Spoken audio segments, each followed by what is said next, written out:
Hello everyone. आज हम अपने फर्स्ट चैप्टर की सेकंड वर्कशीट जो है उसके बारे में पढ़ रहे हैं। सबसे पहले है सिमेट्रिक मैट्रिक्स क्या होती है। सिमेट्रिक मैट्रिक्स आपको पता ही है कि अगर किसी मैट्रिक्स का ट्रांसपोज करने के बाद वापस वही मैट्रिक्स आ जाए तो वो आपकी क्या बन जाती है, सिमेट्रिक मैट्रिक्स। इसको अगर मैं सिंपली नोटेशन में बात करूं तो ए आई जे आपकी किसके इक्वल होती है, ए जे आई, क्योंकि आई कॉलम जे में और जे कॉलम आपका किस में कन्वर्ट हो जाता है, आई में। ठीक है, तो जो सिमेट्रिक मैट्रिक्स होती है उसके डायगोनल एलिमेंट्स आर्बिट्रेरी होते हैं, मींस वो चेंजेबल होते हैं, हमें कोई ज़रूरी नहीं है कि सेम रहे। फिर हमारे पास उसके बाद आती है skew symmetric matrix. Skew symmetric matrix भी आप अच्छी तरह जानते हो कि अगर किसी मैट्रिक्स का ट्रांसपोज करने के बाद वो माइनस ऑफ उसी मैट्रिक्स के इक्वल आ जाए, means A J I minus of A I J के इक्वल आए, तो हम उस मैट्रिक्स को क्या बोलते हैं, स्क्यू सिमेट्रिक मैट्रिक्स। जो डायगोनल एलिमेंट्स होते हैं ना स्क्यू सिमेट्रिक मैट्रिक्स के, वो सारे ज़ीरो होते हैं। अब मैं बता रही हूँ कैसे। अभी अभी मैंने ये डेफिनेशन बताई कि ए J I minus of A I J के इक्वल है। अब आपने क्या करना है, I is equals to J put करो तो A I I is equals to minus A I I. अब इसको इधर ले आओ, two A I I is equals to क्या हो गया, ज़ीरो। ए आई आई क्या हो गया, ज़ीरो। अब आई आई का मतलब 1 1 2 2 3 3, तो ये आपके क्या होते हैं, डायगोनल एलिमेंट्स। तो इस हिसाब से जो स्क्यू सिमेट्रिक मैट्रिक्स है उसके जितने भी डायगोनल एलिमेंट्स होते हैं वो ऑल ज़ीरो। ठीक है, इसके बाद आपके पास आता है हर्मिशियन मैट्रिक्स। पिछली वीडियो में मैंने आपको ट्रांसपोज कॉन्जुगेट एक वर्ड बताया था कि किसी मैट्रिक्स का पहले ट्रांसपोज करो फिर डिटर्मिनेंट कॉन्जुगेट करो, या फिर कॉन्जुगेट करने के बाद ट्रांसपोज करो, तो वो आपका थीटा को रिप्रेजेंट करता था। अब किसी मैट्रिक्स का ट्रांसपोज कॉन्जुगेट करने के बाद अगर वापस उसी मैट्रिक्स के इक्वल आ जाए तो उसको क्या बोलते हो आप लोग, हर्मिशियन मैट्रिक्स। मतलब ए आई जे आई के कॉन्जुगेट के अगर इक्वल है तो हम लोग क्या बोल देते हैं, हर्मिशियन मैट्रिक्स। समझ में आई बात। इसी तरह इसका एग्जाम्पल भी है आपके पास। मान लो ये 2 3 minus 2 iota, 3 plus 2 iota and 5। जब आप इसका ट्रांसपोज एंड कॉन्जुगेट दोनों ही करोगे, एक एक बार करके करना है, तो आपके पास वापस यही मैट्रिक्स बचेगी, तो इसको हम बोलेंगे हर्मिशियन मैट्रिक्स है ये। इसके बाद जो डायगोनल एलिमेंट्स होते हैं हर्मिशियन मैट्रिक्स के, all are real, means iota वाला होता ही नहीं है। अगर आप चेक करो तो इसमें भी डायगोनल एलिमेंट्स विदाउट आयोटा वाले हैं, ये भी डायगोनल एलिमेंट्स जो हैं विदाउट आयोटा वाले हैं। कारण सबसे पहले हमारे अकॉर्डिंग, डेफिनेशन के अकॉर्डिंग, ए जे आई के कॉन्जुगेट के इक्वल है। अब आपने I is equals to J put किया, A I is equals to A I का कॉन्जुगेट। अब अगर किसी मैट्रिक्स का या किसी भी एलिमेंट का ट्रांसपोज कॉन्जुगेट वापस उसी के इक्वल है, इसका मतलब जो उसकी आयोटा वाली टर्म है वो इक्वल्स टू क्या है, ज़ीरो। ठीक, इसी तरह आपके पास एक वर्ड आता है स्क्यू हर्मिशियन मैट्रिक्स।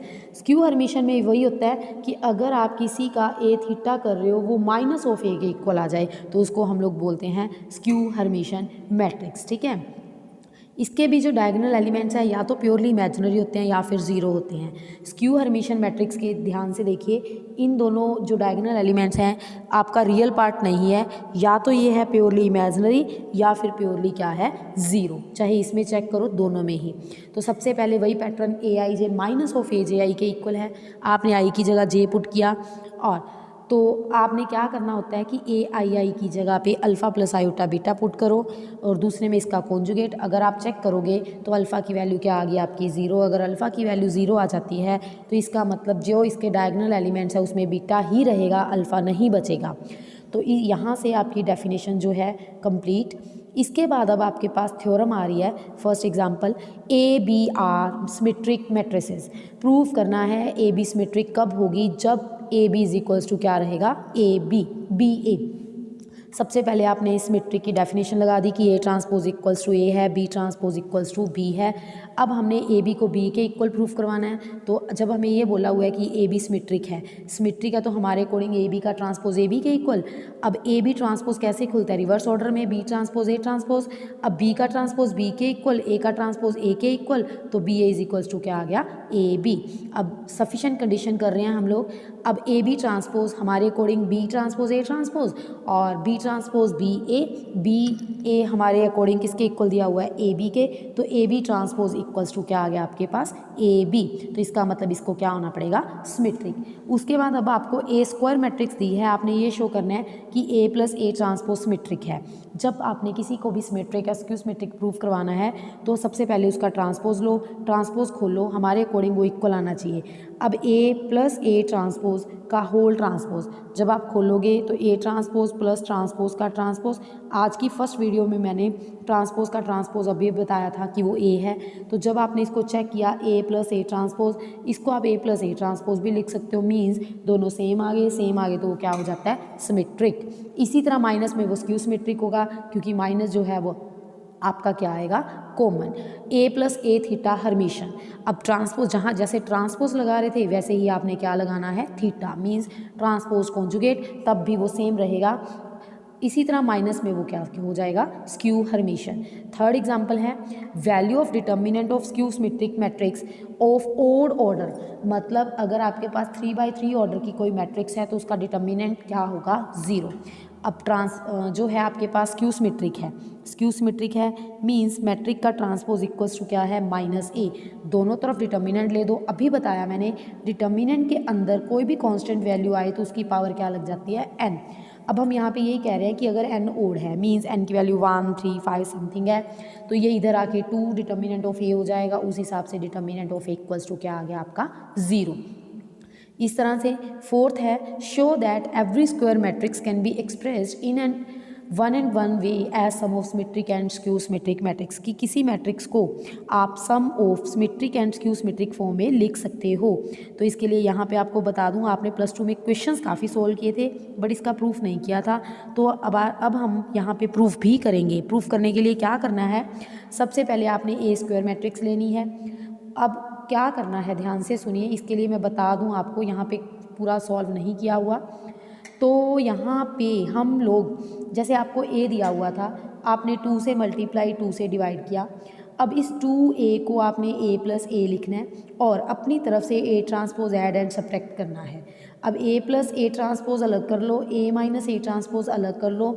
जो a plus A transpose by 2 था उसका नाम p रख दिया, माइनस वाले का नाम क्या रख दिया, q। तो ये p और q आपके पास क्या आ गए, सिमेट्रिक एंड स्क्यू सिमेट्रिक। अब हमने ये बोला था कि one and only one way means एक ही तरीका है, बट हम ना यहाँ पे उल्टा चल रहे हैं कि नहीं भाई, ए को हम किसी और फॉर्म में भी लिख सकते हैं, जिसका नाम रख दिया r प्लस एस। अब हमने ये प्रूव करना है कि जो r है वो p के इक्वल होगा और जो s है वो किसके इक्वल होगा, q के। तो हमारे अकॉर्डिंग जो a ट्रांसपोज है मींस a हमारे पास ये था, हमने इसी का ट्रांसपोज कर दिया। अब r सिमेट्रिक था तो r ट्रांसपोज r के इक्वल, s स्क्यू सिमेट्रिक था तो s ट्रांसपोज किसके इक्वल आ जाएगा, -s। अब एक टर्म ये पड़ी, एक टर्म ये पड़ी, यहाँ से जब आपने r की वैल्यू निकाल ली तो वो वापस p के इक्वल आ गई। जब आपने यहाँ से s की वैल्यू निकाली तो वो किसके इक्वल आ गई, q के। तो r is equals to p और s इज इक्वल्स टू क्या आ गया, q। इसका मतलब यूनिक जो है आपके पास यूनिक वे आएगा। अब हमने यहाँ पे sum of symmetric and skew symmetric matrix को एक्सप्रेस करना है। सबसे पहले अपने पास ए मैट्रिक्स है, अब आपने ए में उसका ट्रांसपोज ऐड किया, आपके पास ये मैट्रिक्स आ गई। फिर आपने इसको 2 से क्या करना है, डिवाइड, इसको रख लो साइड पे। इसी तरह ए में उसका ट्रांसपोज जो है आपने माइनस करना है, दोनों को माइनस करके 2 से डिवाइड करना है। ये आपकी आ गई स्क्यू सिमेट्रिक और स्क्यू सिमेट्रिक दोनों का एडिशन फॉर्म में लिखा तो हमारे पास क्या आ जाएगी, given matrix as a sum of symmetric and skew symmetric matrix. ठीक है, यहाँ तक की जो अब हमने यहाँ पे गिवन है every square matrix is uniquely expressible as sum of Hermitian and skew Hermitian. अभी आपने सिमेट्रिक एंड स्क्यू सिमेट्रिक पढ़ा, अब हम बात कर रहे हैं हर्मिशन एंड स्क्यू हर्मिशन। तो फिर वही बात कर रही हूँ, आपके पास पहले ये मैट्रिक्स थी, आपने 2 से मल्टीप्लाई और 2 से क्या किया, डिवाइड। अब 2a को a प्लस ए करो और a theta add and subtract करो। अब a में a थीटा ऐड किया, इसके बाहर 1/2 लगाया तो आपने इसका नाम p रख देना है। a माइनस ए थीटा करोगे, इसके बाहर 1/2 लगाओगे तो उसका नाम आपने क्या रखना है, q। अब जो प्लस वाला होता है वो आपका हर्मिशन होता है और माइनस वाला आपका क्या होता है, स्क्यू हर्मिशन। अब आपने वही यूनिकनेस के लिए फिर a को r प्लस एस रखना है और हमें ये शो करना है कि r p के इक्वल है और s आपका किसके इक्वल है, q के। दोनों तरफ a का थीटा लिया, r माइनस एस आ जाएगा। अब जब दोनों को ऐड एंड सब्ट्रैक्ट करेंगे, एक में से आर की वैल्यू और एक में से किसकी वैल्यू आएगी, एस की, और वापस जब चेक किया वो किसके इक्वल आ गई, पी एंड क्यू के। इसका मतलब वो दोनों जो हैं यूनिकली एक्सप्रेसिबल हैं। नेक्स्ट में फिर हमने अब इस मैट्रिक्स में sum of Hermitian and skew Hermitian ढूंढना है। आपको मैट्रिक्स दे दी, आप क्या करो, इसका कॉन्जुगेट कर लो, कॉन्जुगेट करने के बाद इसका ट्रांसपोज कर लो। कॉन्जुगेट में क्या करना है, आयोटा को माइनस आयोटा में कन्वर्ट करना है, ट्रांसपोज आपको पता ही है। अब आपने एक काम करना है, ए में उसका थीटा ऐड कर दो, थीटा मीन्स उसका ट्रांसपोज कॉन्जुगेट करके जो मैट्रिक्स आई है उसको 2 से डिवाइड कर दो, रख लो, फिर माइनस कर दो, फिर डिवाइड कर दो 2 से और उसको रख लो। इन दोनों जो ये मैट्रिक्स आई है, ये मैट्रिक्स आई है, इन दोनों को प्लस डाल के लिखना ही है। ये आपकी summation of sum of symmetric Hermitian and skew Hermitian matrix में रिप्रेजेंट हो जाएगी। नेक्स्ट वीडियो में हम लोग इसके बाकी रहते हुए एग्जाम्पल्स कंप्लीट करेंगे।